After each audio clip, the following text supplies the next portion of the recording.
They say that with age comes wisdom, but I've come to learn that wisdom isn't just about knowing more. It's about needing less, craving less, chasing less, and learning to let go of the invisible weights you didn't even know you were carrying. And so after 60, when the world quiets a little, when the urgency begins to fade and the long echo of time becomes louder than the noise of busy days, I started to quit things. Not because I had to, but because I wanted to taste life without the extra layers that used to distract me from its sweetness. I quit needing to have the last word in conversations, realizing that peace is more valuable than being right, and that silence often speaks louder than pride. I quit holding on to sentimental clutter not because I didn't care, but because I finally understood that memories live in the heart, not in dusty boxes stacked in closets that made me feel more burdened than blessed. I quit buying things just to fill space or feel better on hard days. Because no object ever truly filled the hollowness that needed meaning, not stuff, and the fewer things I had, the more room I found inside myself to breathe, to feel, to just be. I quit watching the news every morning because starting my day with fear disguised as information only anchored me in worry instead of wonder, and I began filling those moments with soft music, open windows, and my own thoughts for once. Unfiltered, uninterrupted.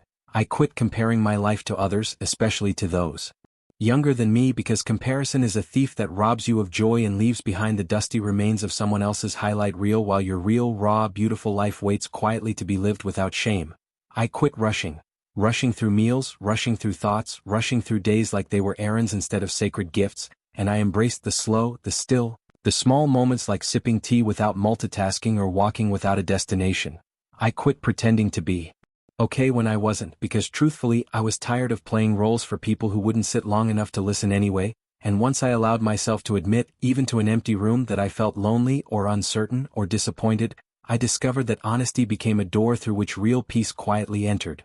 I quit saying yes to every invitation out of fear of missing something, because I realized that solitude is not loneliness, it is presence, it is reflection, it is power, and not every room deserves your energy, not every event needs your face, and not every relationship needs to be maintained like a crumbling bridge that no longer leads anywhere. I quit holding on to relationships that drained me more than they filled me, because finally, I believed I was allowed to choose calm over chaos, allowed to walk away without guilt, allowed to define loyalty not by endurance but by mutual respect.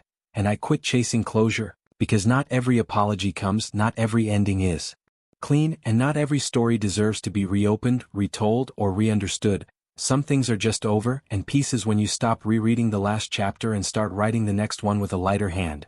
Each of these little quits, strange as they may sound, gave me back a piece of myself I had long misplaced under the rubble of obligation and busyness and the illusion of productivity that had once ruled my worth. And what I found in the absence was space. Space to think, space to remember who I was before the world told me who to be, space to feel the sunlight on my face without distraction, space to cherish one flower instead of tending a whole garden out of duty, space to look inward and not fear what I found, because in that space was strength, not loud, not flashy, but deep and rooted like an old tree that doesn't need to move to prove it's alive.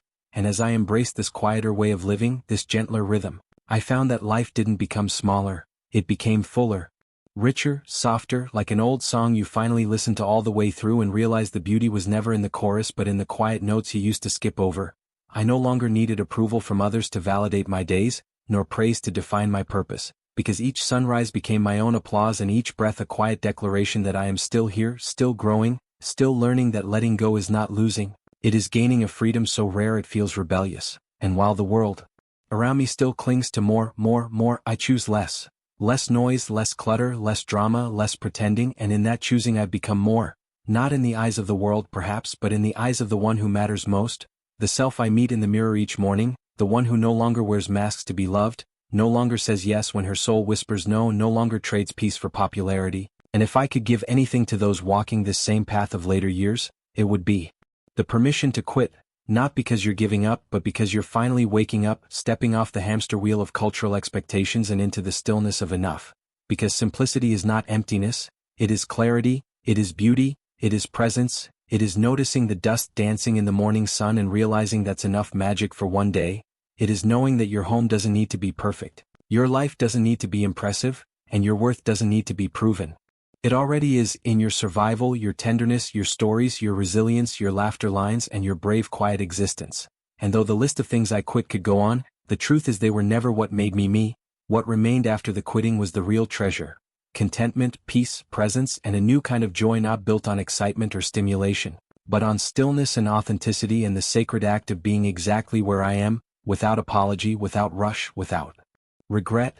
And that is how I simplified my life after 60, not by adding things but by subtracting what no longer belonged, no longer fit, no longer lifted me, and in doing so I didn't just declutter my shelves, I decluttered my soul, and I remembered that the best part of life doesn't come when you fill every corner, it comes when you make space for the quiet, the strange, the small, the wholly ordinary, and let it rise within you like light through a cracked window, reminding you that you are, and have always been, enough.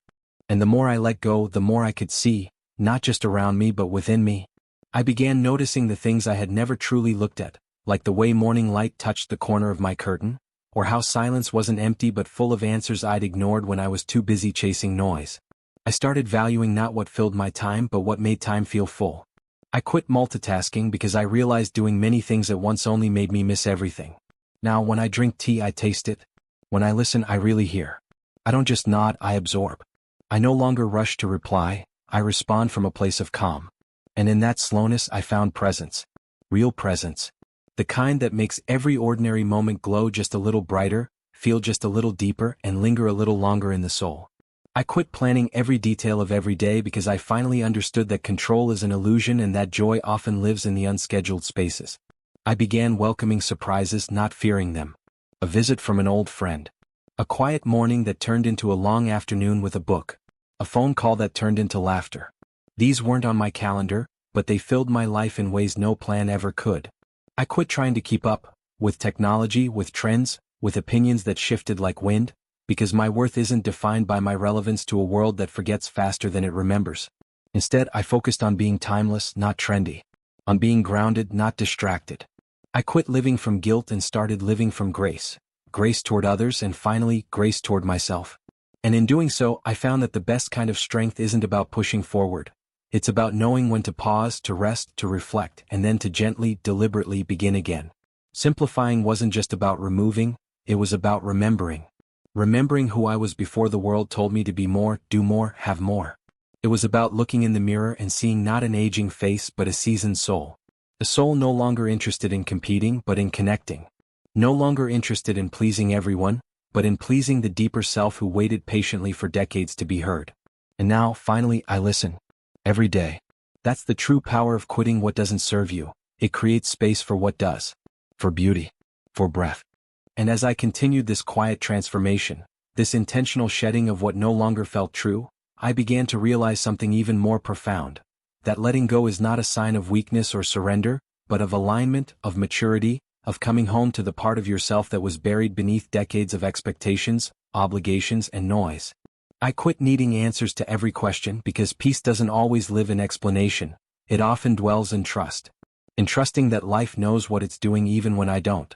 I quit needing everything to make sense, and in doing so, I allowed mystery back into my life.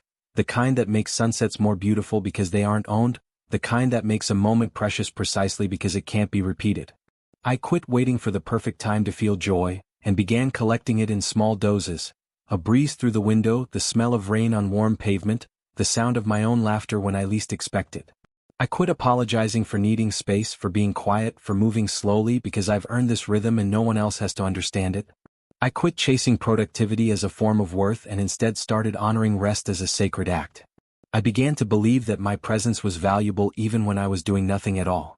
I quit dimming my light so others would feel comfortable, because the world needs the steady glow of those who are unafraid to be fully themselves.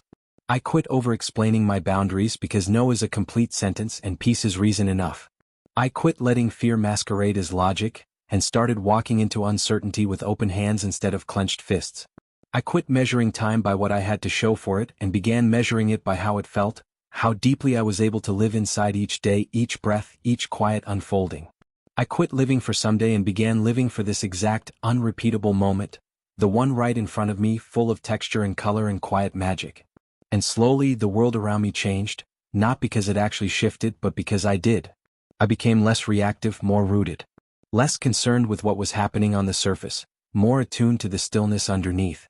I stopped seeking permission and started offering it to myself. I no longer needed to be seen to feel worthy, or busy to feel alive. I had finally learned how to be with myself, and like it. And in that sacred companionship with my own soul, I discovered that minimalism is not about what you remove, but about what you finally have room to feel: gratitude, calm, wholeness.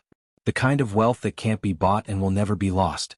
The kind that lives in quiet mornings and the softness of knowing you are exactly where you need to be. Not behind. Not ahead. Just here. And here, in this stripped-down, truth-filled, beautifully unhurried space, I finally found peace.